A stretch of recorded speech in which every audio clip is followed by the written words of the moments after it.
Anime's been popular for quite some time and there are loads of shows to choose from. So how about I give you some recommendations on what I feel are the best action anime every year of the past decade or so. No movies or OVAs, just TV series and no sequels. Each year has a lot of strong contenders, but I'll single out the one that I think's the best among them. It's all my opinion, but hey, maybe you can finally make the decision to try out that show that you've been putting on hold for quite some time already. Before we get started, I urge you to subscribe to the channel. It just takes a second to do it, and if you're still unsure about it, maybe this video will convince you to hit that button and be the first in line for my next upload. 2011. Ah, what a year for anime. While most people will remember this year for 3 smash hits, Steins Gate, Fate Zero and Madoka Magica, I think that the action anime of the year is none other than Hunter x Hunter. It's really a close call between this and Fate Zero, which are 2 of my personal favourites.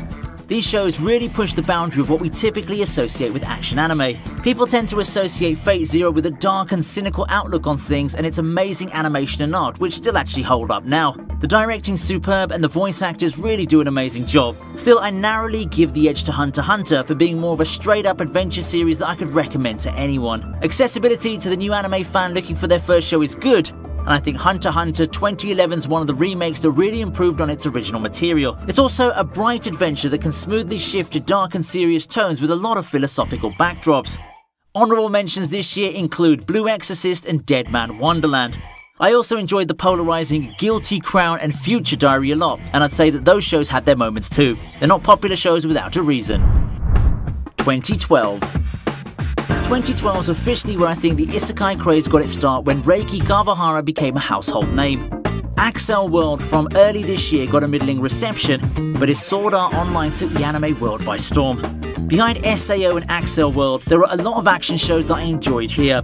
Urobuchi continued his momentum from 2011 with the ever-popular Psycho Pass, and I found myself loving the Ellen action harem duo of High School DxD and Oda Nobuna.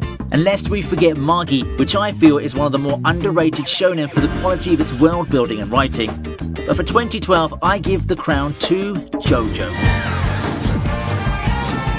Why? Well, JoJo is pretty much one of the most beloved shonen franchises out there these days, and this is when its anime started. It combines a lot of your typical hot-blooded shonen action with super over-the-top powers and execution that would put even Trigger to shame. But it's not just the craziness that it's got going for it. JoJo has a legitimately interesting overarching plot that spans multiple seasons and in-universe generations. It's a quintessential action series that you might want to check out. 2013. Speaking of Trigger, 2013's where their big hit Kill la Kill made its debut. If you want to talk controversial, this is the year Valvrave came out. Personally, I obviously love the action light novel shows with harem elements, and I found my thirst for that quenched with some rather niche titles like Date Alive, Machine Doll and Strike the Blood. But we all know what 2013 is all about. Kill la Kill, largely considered one of the best shows in that era, paled in popularity compared to the blockbuster of that year. 2013's the year of Attack on Titan, no questions asked. With its very intriguing premise of survival, its action horror ambiance and how it goes out of the way to create a high-octane action show devoid of the usual anime tropes that non-fans could find weird, Attack on Titan made its mark all over the world. I dare say that it's probably the year anime really started to burst into the mainstream. I'd also say SAO got the ball rolling, but at the end, with the tropes it used, the fan service and how it wrote the characters, it's still a show obviously made to be enjoyed by the more otaku side of the fandom. However, Attack on Titan shattered all boundaries that kept the normies away from the community. It also helps that Attack on Titan throughout its seasons constantly found ways to reinvent itself. It hooked the people with the survival horror premise of Season 1, and while the premise of humans fighting titans persisted towards the end of the next seasons, you'll find that the show has dared to branch into a lot of other areas like politics, morals and humanity. This was truly a landmark year for anime. 2014. Unfortunately, with how much Attack on Titan took over the anime world, it's hard to make a breakthrough the year after that. And it's a shame because 2014 did have a lot of great action shows. This was the year 7 Deadly Sins started, and it was a legitimately fun action show before it got memed to death thanks to the subpar art and animation in the latter seasons. There's also Noragami and Tokyo Ghoul. And of course, how could I not mention my 2 light novel hits of the year, Mahoka and No Game No Life. The former had the luck to get a second season and an animated spin-off. The latter, well, not so much. At least No Game No Life's movie blows Mahoka's out of the water. As a final honourable mention, I also enjoyed Black Bullet despite being grossly disappointed in the adaptation's cut content as a source material reader. However, you see the problem. Besides Noragami, none of the shows above can be easily recommended to non-anime fans. Tokyo Ghoul feels a tad bit too edgy for the average normie, while the others have fan service that those same people likely wouldn't take too kindly to. Thankfully though, 2014 also gave us my action anime of the year, Parasyte. Parasyte often gets compared to Tokyo Ghoul with its edgy action style, but I feel that Parasyte maintains more of a better balance between the violence and the message behind the plot. It feels more relevant to society as a whole, and I really like how the characters developed. Also, while it's not a knock on Tokyo Ghoul's first season, which is really enjoyable, Parasyte at least wrapped up its story neatly in its one and only season, whereas the other show required multiple seasons, the latter ones which were rushed to oblivion. If you know someone who's never touched anime before and wanted to recommend a show from 2014, then Parasyte is my pick. Before we move on to our next entry, ever had a situation where you wanted to watch the titles I recommend, but you find yourself unable to do it legally? Well, that sounds like a job for everyone's best friend on the go and the sponsors of this video, ExpressVPN. Ever wanted to bypass region locks and watch more anime? Ever wanted to access Facebook or Reddit in places where they're blocked? You know who to call.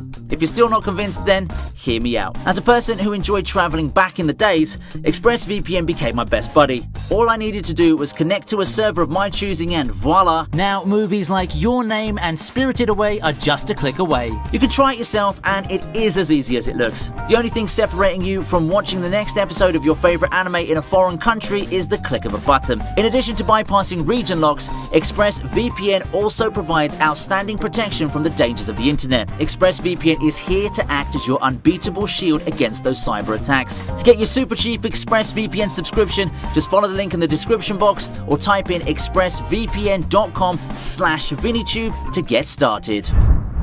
2015. 2015 is yet another big year for action anime. Arslan, Overlord and Danmachi take the forefront for action novel adaptations, but there are also some other novel adaptation hits like Chivalry of a Failed Knight and the polarizing Gate and Asterisk War. Also, there's a personal guilty pleasure and favourite of mine, Testament of Sister New Devil. On the manga side of things, we have Assassination Classroom making its big debut, and I myself have a soft spot for Seraph of the End despite people back then passing it off as an Attack on Titan ripoff with bleach weapons and gay vampires. But 2015 undoubtedly belongs to One Punch Man. It's not quite Attack on Titan in terms of how big of a cultural phenomenon it became, but One Punch Man seriously came pretty damn close to it. Attack on Titan, as I said, broke the barrier between anime fans and ordinary people, and One Punch Man was the show perfectly poised to capitalize on that. At this time, superheroes were becoming the in thing thanks to the excellence of the MCU and the general awareness of them growing, and whether by chance or by intention, One Punch Man really did take advantage of that. It also helps that while the show is an exciting action series through and through, it does deliver the goods as a parody. It's a show that would at first be passed off as comedy due to how it pokes fun at the ridiculousness of shonen anime, yet at the same time becomes such an immersive and emotional roller coaster when you do actually watch it. The hype is real for One Punch Man, and while Season 2 is quite middling, Season 1 during its time was a legitimate cultural phenomenon. 2016. How fitting for 2016 to be yet another win for the Creator One. If 2015 is One Punch Man's year, the crown for 2016 goes to Mob Psycho. With all the shows that I've talked about so far, Mob Psycho could probably boast the title of being the best in its much renowned animation. However, animation doesn't make an anime, and luckily for Mob Psycho, it's got so much more going for it. It's got a very simple yet exciting storyline, and its characters are all interesting and well written. Character dynamics and the action really make Mob Psycho feel like a cinematic production more than anything. People have compared this amazing show to a comic book flick, and it's not hard to see why. While I was quick to give Mob Psycho the crown, I won't pretend it was an easy win given what 2016 gave us. Superheroes never went out of flavour, and the year introduced My Hero Academia, a show which is still going strong to this day to the world. It's also had a plethora of niche shows that I really enjoyed, such as 91 Days, Elder Ramen in the Sky, Bungo Stray Dogs, Twin Star Exorcists and Drifters. Do you classify ReZero as action? Because that's actually certainly one of the strongest contenders for the year given how much I love it. Hey, I even made a video essay on that, so you can check that out in the upper right corner. 2017. Compared to the previous years, 2017 seemed more like a lull in terms of action anime, honestly speaking. Now that's if we exclude sequels, movies and OVAs. But don't get me wrong though, there's still quite a lot to like, such as Yujo Senki. The year also gave us Recreators, Inuyashiki, Fate Apocrypha and Akashic Records. It's just that besides Yujo Senki, none of these feel as if they made a big impact on the community as something like Overlord or One Punch Man.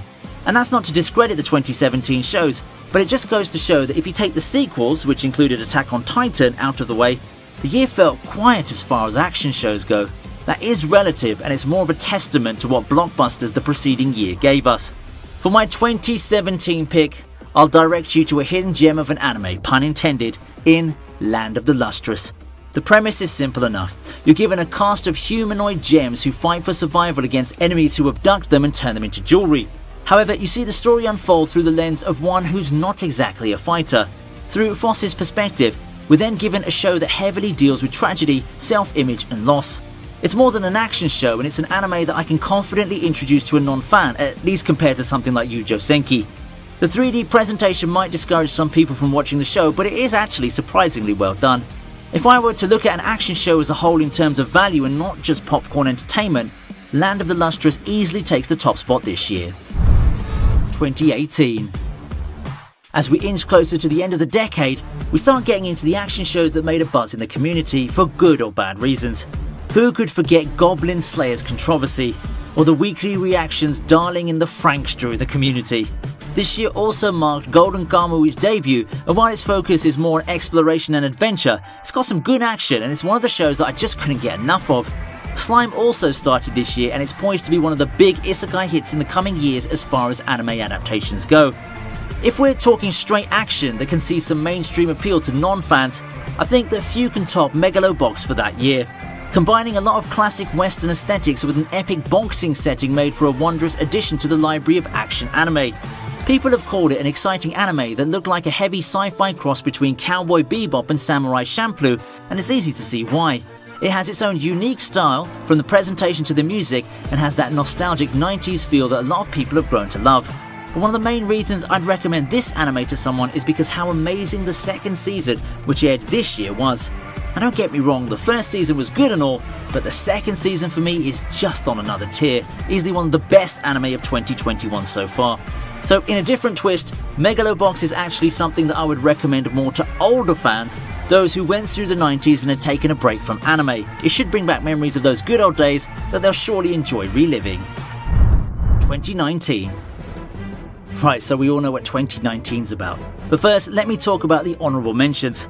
First up, I had a great time watching Dororo, Fire Force and Shield Hero, and I'd recommend those to anime fans. Wise Man's Grandchild is also a fun show to watch, although it only caters to a specific niche, so I can't easily recommend that one as much. The same can be said of Arifureta, but this one also had the dubious distinction of possibly some of the worst CG and animation I've seen in an anime for a long time. PS1 monsters in 2019, anyone? We all know 2019 is the year of Demon Slayer, breaking into the mainstream like nothing's ever done before. Heck, I think the Demon Slayer craze has officially surpassed Attack on Titan, with the manga, the opening song and even the recent movie shattering records left and right. But I give the nod this year to Vinland Saga. I just feel that as an action series, Vinland Saga just brings so much more to the table than Demon Slayer. I can understand why the latter became more popular, but where Vinland Saga lacked in the flashy, explosive UFO table animations and cool powers, it brought with it a more grounded and complete story, the way I see it. The narrative gets developed better, and the characters are a tier above Demon Slayer's characters in terms of writing and characterization. I'm not saying that Demon Slayer characters are bad or bland, because that's not the case, but Vinland Saga's cast just feels way better if we're going to look at it from a critical perspective. A captivating story of hardship and growth filled with epic action and very complex characters, Vinland Saga's my pick for 2019's action anime. 2020. Thus, we come to the end of the decade. 2020 for me will always be the year of delays due to the real-world circumstances, as well as the year of sequels. If we take all the sequels, movies and OVAs out the way, you're actually left with a few gems. I had a blast with the trio of edgy action titles Dorohedoro, Darwin's Game and Gleipnir. The Dragon Quest anime was also fun, and the duo of Princess Connect and Bofuri are probably two of my favourite chill action shows the past year. But things would change in this rather slow year for non-sequels as it marched towards the end, with what I can feel to be suspiciously Demon Slayer's spiritual successor, Jujutsu Kaisen. No, the two shows aren't related, but I think the Demon Slayer's smashing success had a bit to do with Jujutsu Kaisen getting the green light. I mean, there's also the revival of Shaman King and Bleach not long after. It's like that time when many shows with the Attack on Titan approach got greenlit, giving us Garbaneri of the Iron Fortress, Black Bullet, Seraph of the End and God Eater. Whatever the case though, supernatural action shonen are back on the menu and Jujutsu Kaisen is now leading the charge. Like Demon Slayer, Jujutsu Kaisen is a show mostly carried by how good it looks. The action's good, the characters are relatable and likable, and the powers are interesting. That's basically the recipe you use to turn in a winner in the realm of action shonen, and Jujutsu Kaisen passes the test with flying colours. Every other episode gave us a moment or a reveal that set the whole anime community ablaze with discussions, and I'd say that you've got to give a lot of credit to the animation team for that. 2021. And here we are, 2021, and we're still reeling from the effects of 2020. On the bright side, the anime industry seemed to have recovered and stabilised from the shock of early 2020, and there have been a lot less delays now.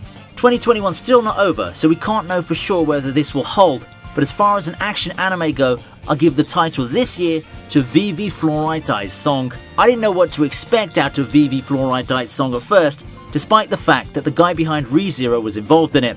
It's an understatement to say that the show just blew me away with its incredible animation and an often underrated aspect in action anime, the music. And it packages everything in a very well placed action anime that has quite the depth in terms of themes, one that's becoming more and more relevant as society gets integrated with technology. Despite Vivy winning the title for 2021's best action anime, the year has had a lot of strong contenders. Vivy just felt to be the most complete for widespread appeal, for lack of a better term. The violence isn't extreme, the fan service is little to non-existent, and the story's well paced and has a good conclusion. You have 86 for those who want tragedy, drama and military in their action series. 2021 also unleashed Mushoku Tensei, known as the granddaddy of isekai for a lot to the world, and by the looks of it, it seems that it will stay for good. We have a long ride ahead. If you prefer something that involves time loops however, why don't you try Tokyo Revengers? It has a gripping plot that continues to keep me on the edge of my seat. Whew, that was a long discussion. I'll be glad to talk about it more on the comments section. Come on, show you year by year picks as well and we can compare our lists. Honestly, it's been quite a while since I've had this much fun writing a video because I got to look at the anime world from a perspective and see how it has evolved over time. If you enjoyed this video as much as I did, make sure to hit that like button and share this video with as many friends as you can. Then maybe we can branch off to other genres in the future. Best comedies, best mystery. There's so much we can do with this, and I'll need your response to see if I should keep making this new category of videos. If you had a great time, you can also check out the other ways you can support the channel, whether that be through Patreon or channel memberships. If you enjoy this type of content where I get to be more elaborate, you can also go over to ViniTube Kai, where you'll have no shortage of long videos like this. Don't forget to check out our sponsors of this video, ExpressVPN. Bypass all those pesky region locks and even browse sites not available in your region with the ever-trusty ExpressVPN now. That's it for today, and I hope that I can see you again in my upcoming videos, hopefully with your new friends in tow. Till next time, have a great day.